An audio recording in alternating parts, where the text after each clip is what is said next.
దానివల్ల అందరికీ తెలుస్తుంది ఎవరు రాజీనామాలు చేశారో వాళ్ళ వరకే ఎన్నికలు ఉండాలి కానీ మొత్తం కార్యవర్గానికి ఎందుకు ఉంటుంది సార్? మేము 7 మంది ఉన్నాం, మేము ఏం తప్పు చేశామని?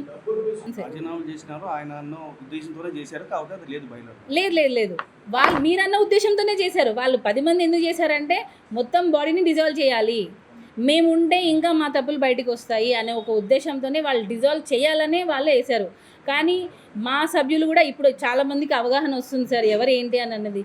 ముందులో లాగా ఇప్పుడు తెలుసు, మీకు కూడా చాలా అప్డేట్ అయింది. ముందులాగా ఇప్పుడు లేరు, తెలుసుకుంటున్నారు, అవేర్నెస్ పెరుగుతుంది. దానివల్ల అందరికీ తెలుస్తుంది ఎవరు రాజీనామాలు చేశారో వాళ్ళ వరకే ఎన్నికలు ఉండాలి కానీ మొత్తం కార్యవర్గానికి ఎందుకు ఉంటుంది సార్? మేము 7 మంది ఉన్నాం, మేము ఏం తప్పు చేశామని? పోలీస్ కంప్లైంట్ ఎందుకు సార్? మా యూనియన్ సమస్య మేము డిసైడ్ చేసుకున్నాం. పోలీస్ కంప్లైంట్ దేనికి? అసోసియేషన్ సభ్యులు వాళ్ళ దగ్గర నుంచి వసూలు చేయకపోతే అప్పుడు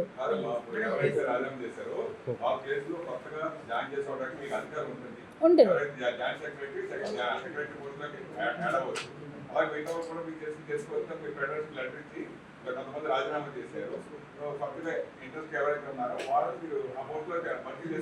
చేసుకోవచ్చు, అది కూడా ఎలక్షన్స్లోనే చేయాలి సార్, నామినేటెడ్ ఉండదు. అంటే మేము అలా ఏదైతే సర్వసభ్య సమావేశంలో డిసైడ్ చేస్తారో అదే తప్ప చేసుకోవచ్చు. మీరు అన్నది ఉంది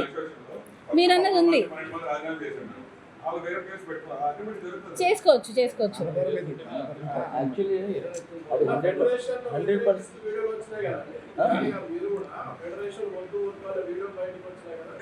అదే సార్, అది 3వ పాయింట్ పెట్టనందుకు ఒక్క నిమిషం. ఫెడరేషన్ వద్దు అని ఎందుకు అన్నామంటే, ఫస్ట్ ఆఫ్ ఆల్ ఆ 3వ పాయింట్ పెట్టమని చెప్పారు కదా. సో ఆ 3వ పాయింట్ పెట్టాలి అనే అధికారం కానీ వీళ్ళని తీసేసే అధికారం కానీ, జనరల్ బాడీ మీటింగ్ని ఇది చల్లదు అని చెప్పే అధికారం కానీ ఎవరికి లేదు.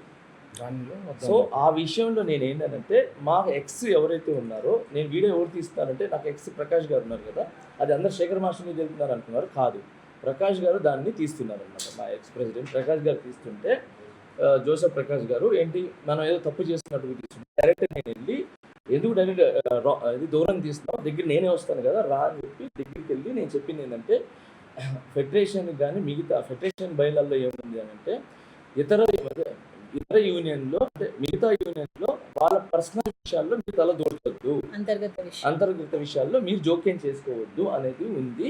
సో వాళ్ళకి ఏం రైట్స్ ఉంటాయని చెప్పి ఈ జనరల్ బాడీ మీటింగ్ చల్లదని చెప్పడానికి. ఎందుకనంటే supreme is general body meeting. Okay, ఏం చేసినా ఎక్కడ పోయినా ఏం మాట్లాడుకున్నా జనరల్ బాడీ మీటింగ్. ఆ జనరల్ బాడీ మీటింగ్ చల్లదు అన్నారు. ఎందుకు చల్లదు అంటే మా ముందు జరగలేదు అన్నారు. మీ ముందు ఎందుకు జరగాలి?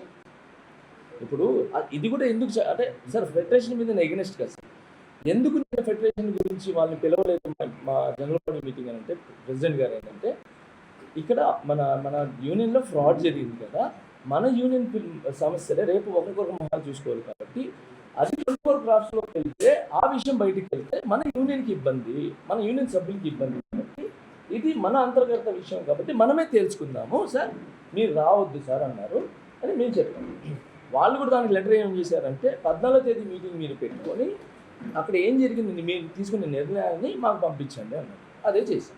అది చేసిన తర్వాత ఇది చెల్లదు అని అన్నారు. సో ఎవరికి హక్కు లేదు, జనరల్ బాడీ మీటింగ్ని యాక్సెప్ట్ చేయడానికి ఎవరికి హక్కు లేదు. ఆ విషయం మాత్రమే నేను మాట్లాడాను. మాకు 1.5 year ఉంది సార్, ఇంకా 1.5 year ఉంది. ఇంకొకటి ఫెడరేషన్ వారికి మీరు అడిగింది కరెక్ట్. ఇప్పుడు ఏంటంటే ఎందుకు మేము వద్దు అని ఆ వాయిస్ వచ్చిందంటే, ఇక్కడ సెక్రటరీ ట్రెజరర్ ఫ్రాడ్ అని ఆల్రెడీ మేము జనరల్ బాడీలో చూపించాము. బట్ ఈసీ మెంబర్స్ వాళ్ళకి మద్దతుగా రాజీనామాలు చేసేసారు. వారేమంటున్నారంటే ఆ ఇద్దరిని పెట్టుకోండి, మిగతా ఈసీ మెంబర్స్తో మీరు కలిసి పనిచేయండి అంటున్నారు. అంటే రాజీనామాలు చేసింది వారు స్వచ్ఛందంగా వాళ్ళు చేశారు, మేము ఎవరం అడగలేదు మీరు రాజీనామాలు చేయండి అని. కానీ వాళ్ళు ఏంటంటే వీరికి మద్దతు తెలపడం కూడా తప్పే కదా. తప్పు చేసిన వాళ్ళు ఎంకరేజ్ చేయడం కూడా తప్పే కదండి సార్. అసలు ఫ్రాడ్ జరిగింది అని తెలిసినప్పుడు మనం నిలదీసి అడగాలి, అసోసియేషన్కి ఆ డబ్బులు వసూలు చేయించాలి.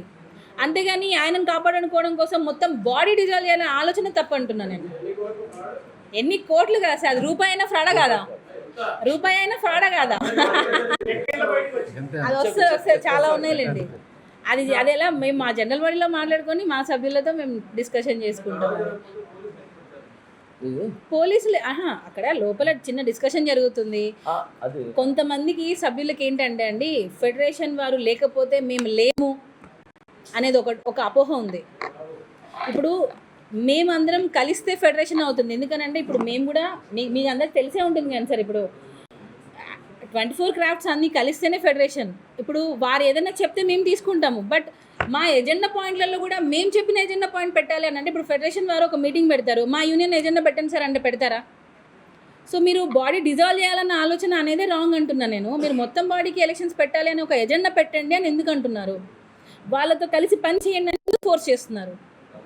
మనస్తాపం చెంది రాజీనామా చేసినా, ఊరికే రాజీనామా చేసినా రాజీనామే కదా.